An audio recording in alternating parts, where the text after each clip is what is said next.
It wasn't just some, oh, we're laughing about it. It was like a real deal. They were trying to do something out there. Demons, secret rituals. And no, this isn't a conspiracy thread. These are real stories told on the Joe Rogan podcast. If you thought it was just jokes and elk meat, you're not ready for what's coming. Let's get into 5 of the craziest moments guests talked about the dark arts, and they weren't kidding. Number 1, Jiri Prochazka. This UFC fighter thought his opponent was using black magic. Not joking, he went so deep into it, he nearly lost himself. Martial arts turned into a full-blown spiritual crisis. One of the things that I have to talk to you about was in the Alex Pereira fight, you thought that they were using some magic spirits. Black magic, yeah. Black magic. Yeah. Why did you think that? Okay, I will take it from another start. Okay. When I'm doing something, I'm doing that like I'm extreme in everything what I'm doing.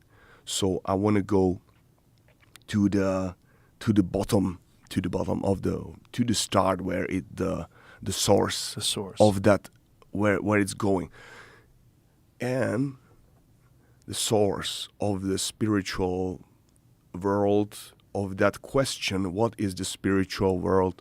Where the source is? If there is some weapons, how they use that in the cage. And I went in that so deep, so I get lost. Really. Number 2, David Blaine. You've heard of magic tricks, but Blaine brings up a 1500s book that was banned for exposing witch secrets. One of them, bringing a dead fly back to life. Yeah, he's done it. Yeah. Well, magicians are notoriously secretive about their methods. So, like, how much do they teach you in books? Books in magic have a lot, but the good stuff is hard to come across. It's not in books. How old are the books? Like, what's the oldest magic book? The first one was like, I think it was called Discovery of Witchcraft from like 1584 or something like that. And a guy wrote all these secrets of methods that like witches were using, and they were being burned alive. So he's like, here, this is how they're doing it. It's tricks. You got to stop killing the witches. And then they destroyed all the copies of that book, but some survived. And that book has incredible secrets that I've done on my TV shows. Like there's one where you take a dead fly and bring it back to life. That's written up from 1584. Wow.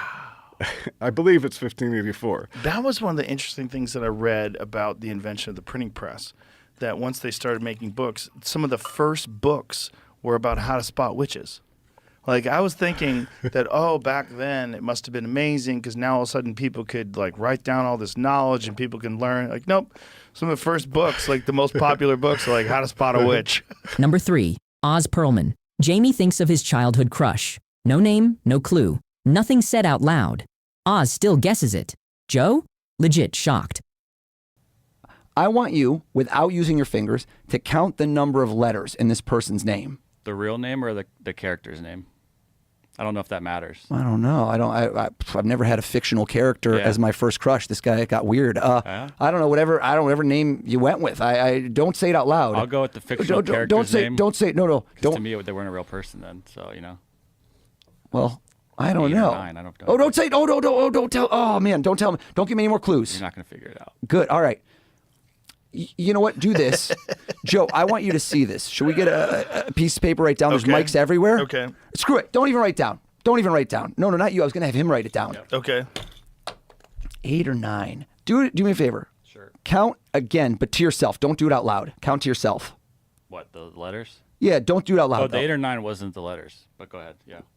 I'm so confused. All right. Good. This got all over the place. Jamie wants this to go wrong. He does. I do too. I don't know if this is the real name or the fake name anymore, but before today and me asking you to think of this person, be honest. Yep. Would it have been days, months, or literally years before today since this person even crossed your thoughts? Honestly, this would have been a couple months. Couple months. Could Joe know it? No. All right. Mix up the letters and stop like Scrabble tiles. Freeze. Boy.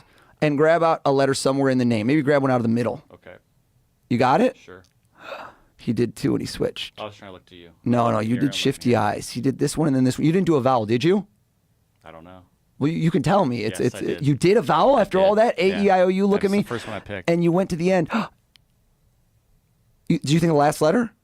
No. The last letter is a vowel, though, isn't it? Sometimes. It is. Here we go. I'm gonna show Sometimes why? Yeah, that's the only way. Sometimes it's a vowel. A-E-I-O-U and sometimes why? Take a look. Don't say it. Don't say it. Okay.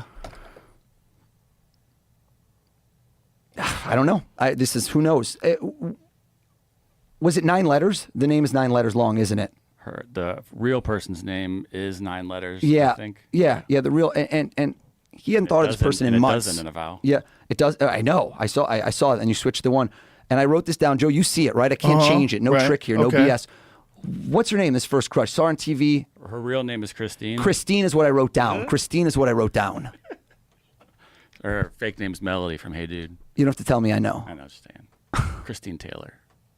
How did you know? Number 4, Ed Calderon. Cartels, cops, civilians. Ed says they all worship Santa Muerte, the saint of death, with altars, rituals, and real shrines hidden from authorities. This goes way deeper than most people know. Yeah, there's been a few high-level singers, Mexican folk singers, that got killed for messing with girlfriends of cartel members or for singing the wrong song in the wrong place. Wow. So that's in the culture, and the religious occultism the cartels have as well. It's a pretty interesting thing. Things like Santa Muerte, the death cult that is kind of in different parts of Mexico. It's like think of a very dark Freemasonry type thing, right? Certain levels, you have people that are part of that cult, from the cops to the military to the cartels. It's kind of to prostitutes, to drug dealers. It's interesting how that kind of also has an influence on the way some people go into very risky businesses like being cops or cartel guys, and how they wear or empower themselves by some of these occult iconographies, like a reaper or there's the Trinity is Jesus Malverde, which is it was a folk hero from turn of the century Sinaloa, basically a bandit that got caught and killed, and he turned into a saint. And now there's a giant church to him in Sinaloa with a bunch of money stuck to the walls and pictures of guys in the U.S. with like a F-150 truck or a Hummer, like, thank you, Malverde. I'm living the dream now because of you. Wow. 2 roadside altars with a statue of the Virgin Mary. And then you look behind her, and there's a reaper behind it because it's a hidden Santa Muerte shrine. And they do that so the military doesn't destroy them, because they have standing orders to destroy these things, which shouldn't be, but, it's kind of religious persecution, but they actually do that. It's so different than the United States. In a lot of ways it is. I don't think we understand. Like all this stuff. Like, I think the average person has no idea about the songs, no idea about the culture of it all. They have no idea the depth and how deeply it's connected to society down there. I mean, the death cult worship is, I think you could probably trace it back to the Aztec days, right? So there's definitely, when you see all these highly violent, bloody cartel executions and things like that, I don't know. I mean, yeah, I think there's some sort of genetic memory from those times. It's not abnormal physically for some of these people to do that type of thing. Ripping somebody's heart next to a tree is there's videos of that stuff out there. I remember getting contacted by people that I knew on this side of the border in the U.S. That were very curious of why all these people from the Middle East were looking at all these cartel execution videos. And then a few years later, you had ISIS doing some high production execution videos that were inspired by the cartels. Wow. Number 5, Python Cowboy, NASA, a rocket lab, and a scientist who claimed his wife was a demon he conjured. Sex magic, rituals, public Satanism, and it didn't happen overseas. It happened in America. Do a little more investigating in myself. It turns out Aerojet, that facility itself, has this, which I've done a whole YouTube video on it. Definitely check it out. It's interesting. Has a whole satanic history. The founder of Aerojet, the guy who was working with NASA and the federal government on these space rockets, was a public Satanist. Jack Parson was a public Satanist who supposedly died in some kind of experiment, some say a satanic ritual, an explosion. And what the fuck, man? Look at this guy. Oh yeah, very public Satanist. He practiced what was called sex magic. And, you know, you can imagine what that's all about. And so his wife, who I think it was his second wife, I'm not sure what, he claimed he conjured her from hell, that she was a demon, an elemental from hell. Her name was Marjorie Kimmel, the same name as my grandmother. So this guy's a legit rocket scientist for NASA. Full-blown Satanist. Wow. Public Satanist. Yeah. What year was this? 60s, 70s. Cold War. Wow. And then Aerojet's still a thing too, you know. I think it's out in Texas or I don't know what, but bro, this is a flat out horror movie. Yeah. Yeah. And that rabbit hole goes way deeper. Way deeper. The occult history behind NASA's Jet Propulsion Laboratory. Mm-hmm. Wow. So, you know, that spot is Jamie, will you send me that, please? Significant for satanic rituals, and that happened during the Easter moon, which is also, I found out, I didn't know this before, high activity for satanic rituals for whatever reason. They think that it's a better time to link or I don't know what. But oh, God. Yeah, it wasn't just some, you know, oh, we're laughing about it. It was like a real deal. They were trying to do something out there. You know what's really fucking terrifying?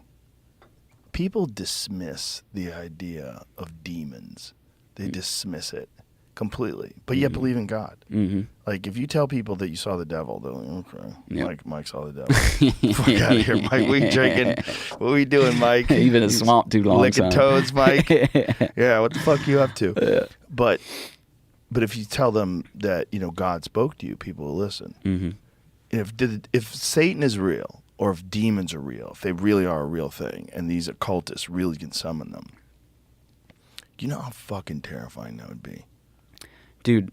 Just to find out that's real. But isn't that like the old saying, the greatest thing that Satan's ever done? Yeah, that's it. That's it. And I look at the world we're in right now, Joe, and everything going on, and to me it's hard to believe that there ain't something meddling or something, you know what I mean? It's just something pulling on there's the strings. There's some dark energy right now of human behavior, right? Like, what would cause someone to want to embrace Satanism? What would cause someone? What would cause someone to even? Let's just pretend that was just fake, and they had a doll and they spray painted everything. Like, what the fuck are you doing? And you're way out there, dude. That's such a commitment. That's like, and the fact that there's a deep history of Satanism to bring all that attached. stuff out there. None of this was parody. These guests were dead serious. Drop a comment. Which story stuck with you the most? And hit that sub button if you're still breathing.